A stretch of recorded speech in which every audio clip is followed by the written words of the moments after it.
The Naive Theater of the Air presents Rewired by Matthew Broyles.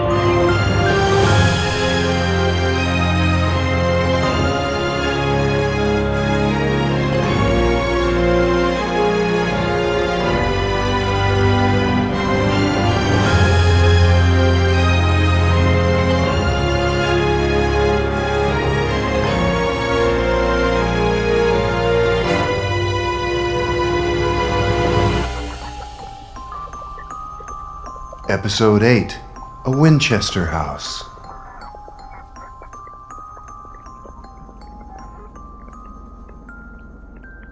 Harry's head was spinning.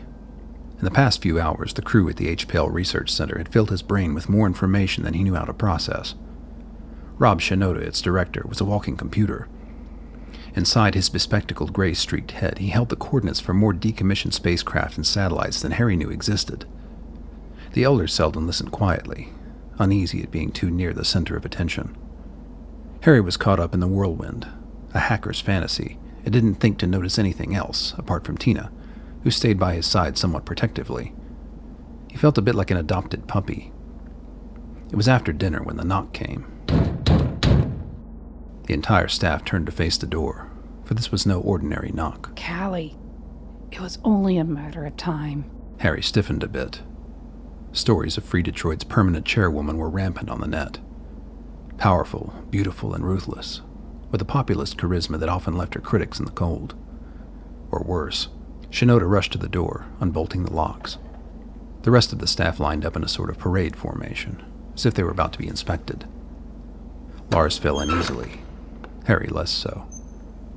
At last the door creaked open, and in walked two of the largest men Harry had ever seen. They were like oak trees with legs. Clad in black parkas, their keen eyes searched the room for threats. Satisfied, one of them whistled through the open doorway. The unmistakable form of Collie Sevigne strode between the two mooks. It was only in their shadow that she seemed small, for as she got closer, she loomed over almost everyone else in the room. She favored fitted military jumpsuits, white ones to make her dark, angular face stand out even more. Harry couldn't help but stare until Tina kicked his shin. Sevigne turned immediately to Shinoda, with a slight smile. I heard we have some visitors. It's not like you to keep secrets. I've recorded all of our conversations with them for your reference, Collie. Harry gulped. Thanks for the warning. Of course. Let's meet the new arrivals. Shinoda guided her over to the Seldens, who could not have been standing any more still if they tried. Harry fought with his eyes, willing them not to stare in bewilderment. The rest of the team loosened, and a few began to chuckle. It's like death row in here. Addie is private. No bunk checks here. Collie Sevigne. I know. Been reading the net legends, have we? What's the over-under on my boyfriend these days? Sevigne's love life was turbulent, and the subject of much chatter in the Rewired world. She was aware, and seemed to enjoy the attention. I haven't been on the net for a while. True. You've been pretty busy from what I can tell. And you? Sergeant Richard Kimball. Pleasure to meet you, Madam Chairwoman. Please. Collie will do. Is there somewhere private where I and the new boys here can talk? My tower station. It's open. Collie's guards followed them over to the staircase leading into the converted bell tower, taking up positions on either side. The communication tower was overgrown with wires, dials, and knobs, but there were chairs enough for the three of them. Collie took the largest. Combined with her imposing height and posture, it was more than a little intimidating to Harry. His dad seemed unperturbed, and it was to him that she spoke. So, lost your wires in Buffalo? Our identities were compromised. We were told by Hattie Tubman that new ones could be procured here. Ah, Hattie. She does say some interesting things. You see, my problem is, I can't get the VEF to tell me why you're here. And that bothers me. You're a seer, yes? How did you know that? I have friends here. They like you, but they're also afraid of you. Do they have a reason to be? Not at the moment. He and I have been fitted with chips which give off extra-dimensional static to ward off the Vorn. Harry fought his eyes, willing them not to look at his father's amulet. Collie's eyebrows raised, her gaze still on Lars. You're the killer. I thought you might be. Selden, isn't it? Yes, ma'am. You already know we're VEF. Our mission is to find Dr. Lilly. And do what? Use his machine to make more seers? Harry's eyes widened. Collie noticed. She noticed people have been keeping me up to date on the HPL videos. I don't know if the patients he's using are born seers, but it looks like there's a fairly significant effort to spread fear of the Vorn around the Rewired net. Following that through, I can only assume that the VEF's interest in all of this is military. So what I need to know from you is, how does helping you help me? Madam Chairwoman, the mission that we are on is one that could help the entire human race. Freeing us from our Vorn oppressors, yes, I know. I'm not sure if you're aware, but things are a little different here in Free Detroit. Frankly, the Vorn are the least of our concerns. We have a hard enough time simply staying alive. What will creating a new war do to the Rewired community? The question tumbled through Harry's mind. What indeed? With all due respect. That's right. Respect. That's something people in this town never get. The diaspora is the ass end of the world, and we are the ass end of the diaspora. With HPL cracked, we now see that Lily's teammates in all the other enclaves have been keeping their research to themselves. We have scientists.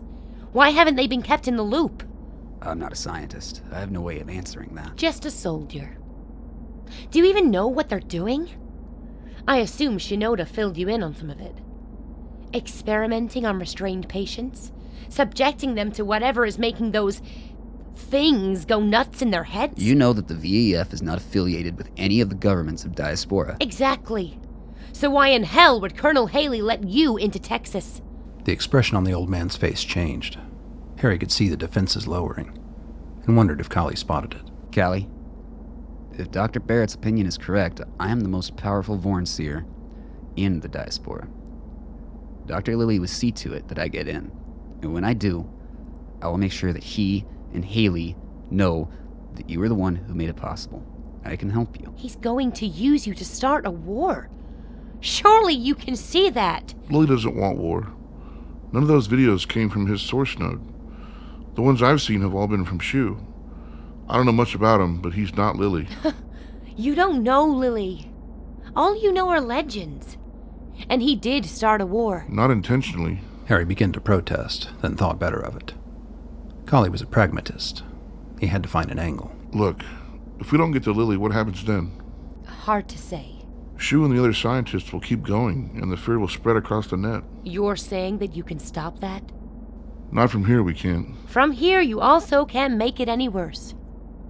Are you sure of that? Their gazes locked for a long moment. Collie narrowed her eyes. He's VEF, but you're not. No, I'm not. This man is my father, and I'm trying to make sure he doesn't do anything crazy. Which is pretty goddamn ridiculous at this point, since here we are in the middle of Free Detroit, bargaining with Callie Sevigne for our lives. Good to see my reputation is holding up. There is something big happening right now. You can see it. The whole Rewired world can. And the only man who could possibly possess the influence to do anything about it is in Texas. And doing a rather bad job of moldering in his grave. You never even asked how I knew he was alive. If I asked, would you tell me? No. They sat in silence for a brief moment. A trace of the chairwoman's deliberations played across her face, their direction unreadable to the men in the dock. At last she stood. Harry and Lars did likewise. I'm going to have to think about this. You are not to leave the HPL facility for any reason until you hear back from me. Is that clear? Crystal. With one last appraising glance, Collie left them there in the tower. They heard the church door creak shut downstairs and said nothing to one another. Nothing could be said. It was out of their hands, for the moment. Eventually, Harry left the old man to his internal turmoil and attempted to catch some sleep in the barracks. None of the researchers spoke to him as he passed through. They knew better. Lying wide awake in the dark, his life so far scrolled across his consciousness. The highlight reel was, of course, only a few days old at this point. Who knew whether it would grow, and for how much longer? After an hour or so of futility, the effort at slumber was called off in favor of a walk. He remembered Collie's instructions not to leave, but figured the church grounds were fair game. If it was possible, the air had grown even colder. Still, there was something about being in the open that gave him a small measure of comfort. The church walls were beginning to feel claustrophobic. He had been loitering amongst the trees for maybe a half hour when he noticed the lights of an armored vehicle turning slowly around the corner. They would shine on him momentarily, and he briefly thought to hide, but decided against it. Que sera, sera. In fact, the beams did alight on him and stayed. Harry stood stock still in the yard, resigned to whatever fate was coming. A door opened, and he heard the sound of boots treading across the frosty ground towards him. In the glare of the headlamps, he couldn't make any sense out of the shadow growing between the brightness and himself. Then, it spoke. We need to talk, Harry. Alone. How did you... You don't think I left this place unmonitored, do you? With the raise of her arm, the headlights and the engine cut off. He still couldn't see her, only a faint outline in the glowing smog. Should we go inside? No. It's best if no one knows I'm here. I'm torn, Harry. That's understandable. I realize that this may seem at odds with my reputation, which I've spent a lot of time cultivating, but I think you're smart enough to know that a good portion of it is role-playing. Actually, no, he wasn't. But this was good information. Of course. Some of the stories you've heard are true. I have had people killed, but not for the reasons many think. Then that is an imperfect fact-checker. Everything that I have done has been in the service of my people. This is a prison, Harry. Everyone here will die in it. I'm trying to make all of that as painless as possible. Harry took it in. He was definitely not in Brooklyn anymore. This was a much more complete cage than his old one. I need to know something. If you make it to Lily, I need you to tell him what's happening here. And if it's possible, I need for you to ask him to fix it. Fix it how? You know that rewiring is the front behind which the true reason for our oppression hides.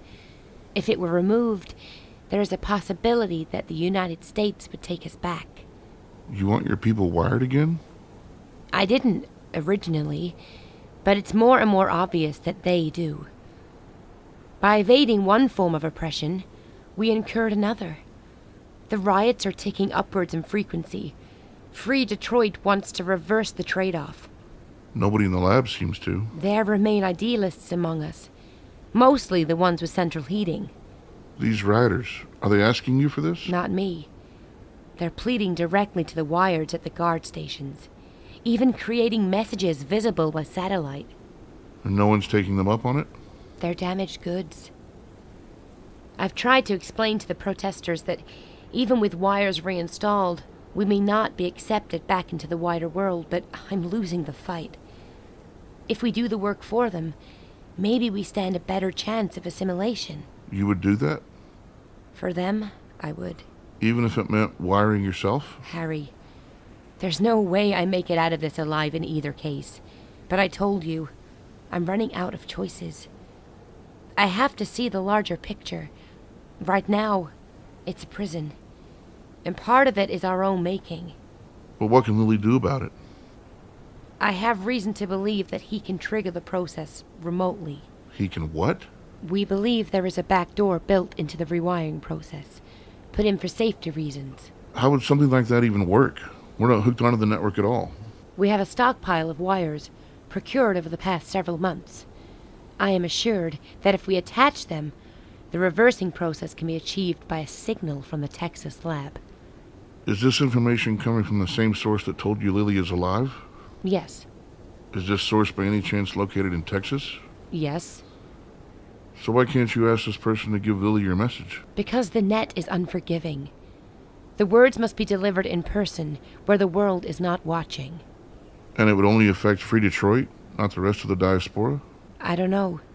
You'll have to ask the doctor that when you see him. Don't you mean if? Your father is right. Lily and Haley will get you in there. If you don't slip again like you did on the train. How did... I have friends.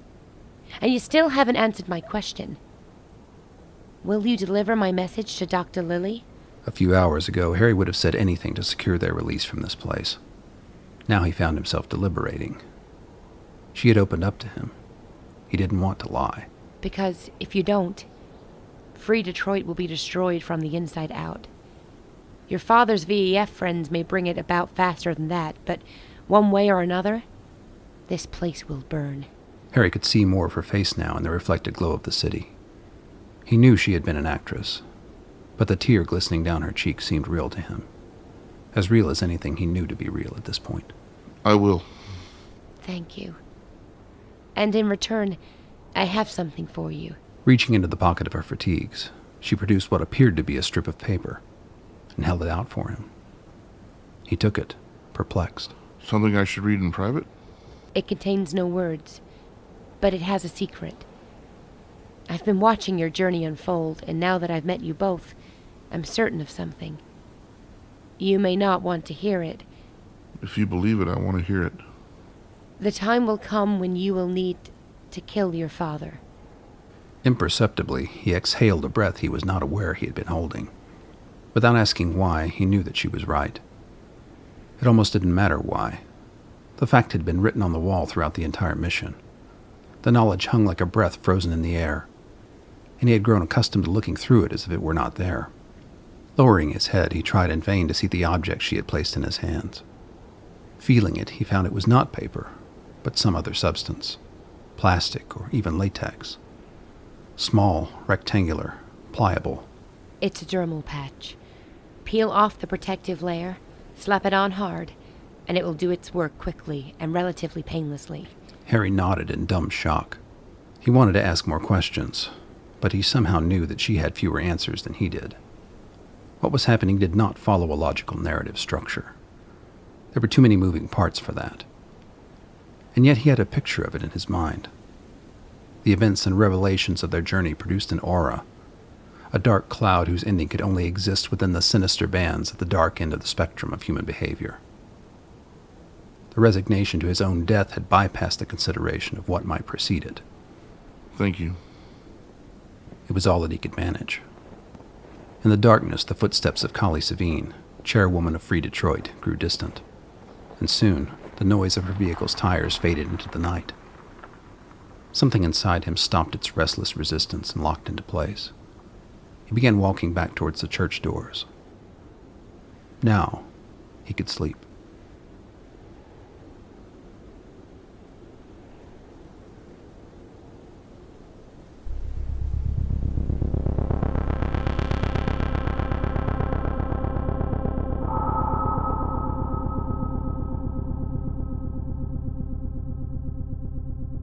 It was dark now. Candles lit sconces in various corners of the room. He had been reading for some time, since before nightfall, in a chair by the fireplace. At least it felt as though he had. Absently fingering the dimly lit pages, he somehow forgot what the book was about. There was something he had to do. It had needed doing for ages now, but something always came up and distracted him. The clock on the wall was no help. It had stopped running years ago. Still its pendulum clicked away, busy at a task it could not fulfill. Where was it?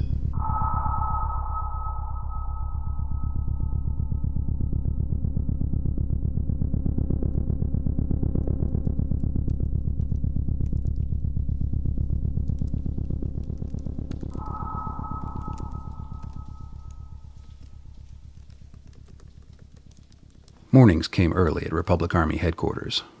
The sun had yet to make much of an appearance, but Major Curtis Levine sipped coffee as he toggled through his various queues.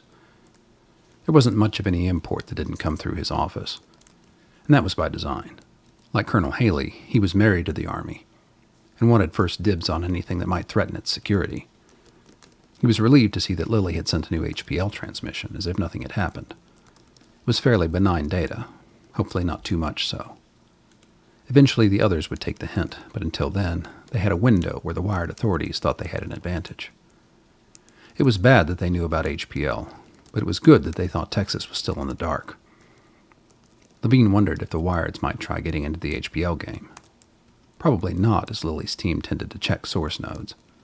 Such a thing could be faked, though. Still, the doctor was clever enough not to be drawn in by disinformation. Browsing the new notices, Levine sighed. The shoe videos had taken over the Rewired net. It was too much to keep track of now, as voices spread from informed authorities into the realm of rampant speculation. The truth was, he didn't know what they meant either. He felt certain that Lily was holding out on them for some reason. It was making him nervous. He decided to stick to the higher end of the spectrum. Moving through his list of sources whose reports had been reliable in the past, he found a link being passed around. An open letter to Dr. Shu from Ahania. He had come across her on occasion over the past few years. She was not an alarmist, and in fact the letter constituted more or less his own set of questions about whatever the hell was going on. He dug for a while. Thus far there had been no response from Shu that he could find, beyond obvious forgeries. Indeed, his HBL transmissions had ceased as well, although he was not prone to frequent uploads. Levine wrote out a telegraph note for the lab and placed it in his outbox. He would very much like to know what Lily made of the situation. At the moment he was treading carefully, but he was increasingly convinced that the time would come when pressure would need to be applied. Morning. Hey. Well, do we know what we know? No. Damn. We're the only ones who know we don't know, though. Chatterbox Cafe going strong? Getting harder to separate the signal from the noise. Lily's keeping up appearances, at least. That's good. No word on our celebrity guest? Everything's gone Zhu. What the hell is that crazy Chinese bastard up to? Lily showed them how to make the dampener work. Why would Shu keep putting it in reverse? Maybe the VEF got him. Haley chewed on the thought. They sat in silence for a moment. Suddenly the idea hit the Major square in the head. We're on the wrong side of this. How so? Whoever this is, they've got us reacting, keeping us in the present. Smoke bomb. Right. We need to retrace our steps. When did all this start? Selden. Hitting the road. Exactly. Free Detroit figured out the HPL algorithm the next day. Maybe they didn't figure it out. Maybe somebody fed it to them. That narrows down our suspects pretty quickly. Possibly. But even if it was one of the team, they're all crazy as hell. How would we know which one leaked it? Levine was already running a net query, sorting by date. There was the original post by Shinoda. Scrolling down, he caught it. Ahania. Several references. This is interesting. Haley got up and moved around behind Levine's desk, eyeing the display. Someone you know? Not personally, but she's been a reliable source in the past. And she just posted an open letter to Shu. You think she's connected? I don't know. But she brought a lot of traffic to the HBL post. The fact that she's addressing Shu may knock him off our suspect list. Have you done a trace? Years ago. Her location is well masked. Obviously a hacker in one or more of the developed enclaves. Time signatures are all over the place, so I can't even really narrow down the time zone. I'm not a hacker. This is beyond me. I wouldn't say that. You just don't have enough data. Have NetOps dig a little deeper. Broaden our dossier on this Ahania. There's a pattern in here somewhere. The wider the lens, the better we may be able to see it. But now we're chasing two things. The source of the leak, and whatever it is that the smoke bomb is trying to distract us from. Which could be one and the same. I may need to have another conversation with the good doctor. I believe it will be in person. Should I tell him? No, best not. Dropping the telegram, the Major began typing up memos. The Colonel sat quietly, his gaze aimed somewhere in the middle distance.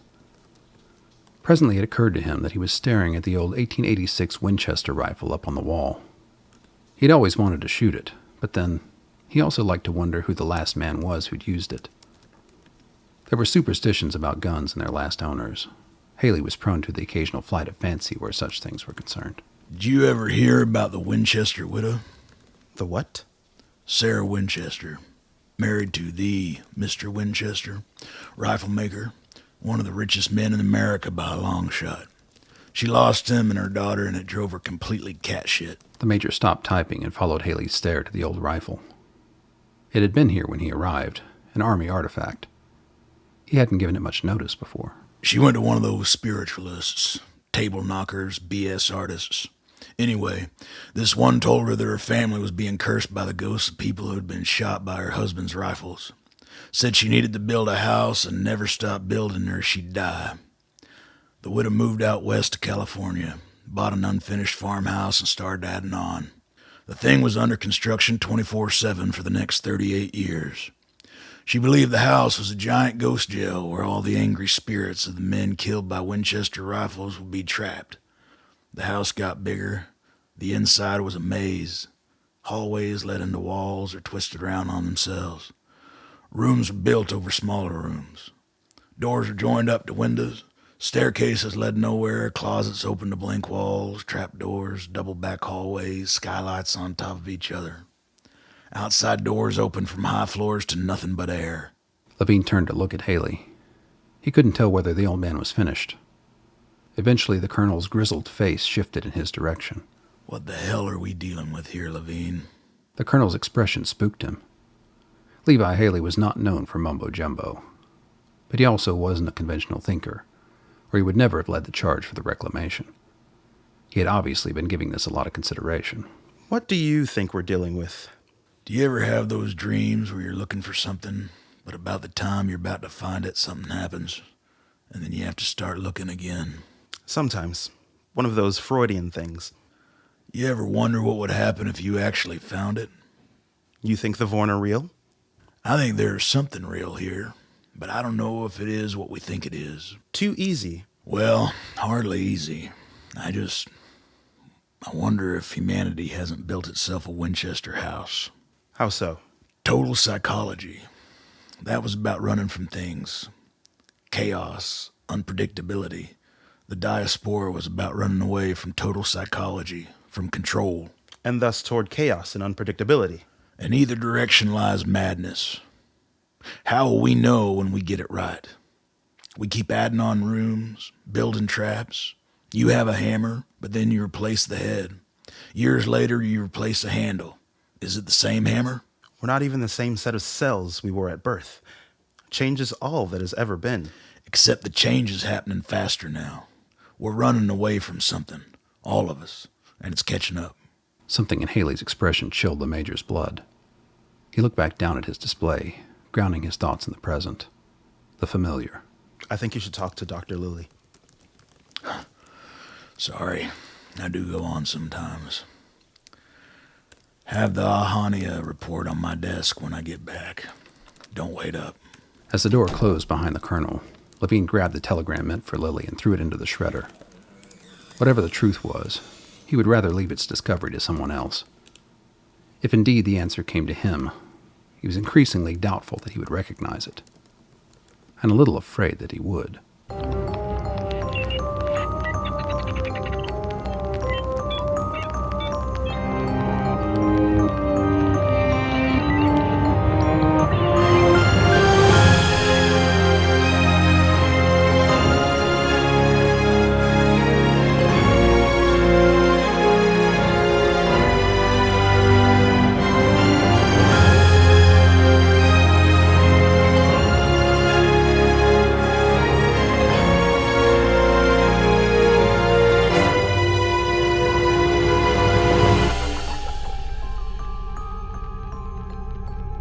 You've been listening to the Naive Theater of the Air performance of Rewired, featuring Julie Moeller as Tina, Kiera-Marie Summers as Kali Sevigne, Levi Ray as Harry, Reid Perry as Lars, Antonio Thomas as Major Curtis Levine, and Keegan McInroe as Colonel Levi Haley. Written and narrated by Matthew Broyles. Theme music by Paul Shapira. I'm Little Jack Melody. Tune in next time for Episode 9, Tiger, Tiger.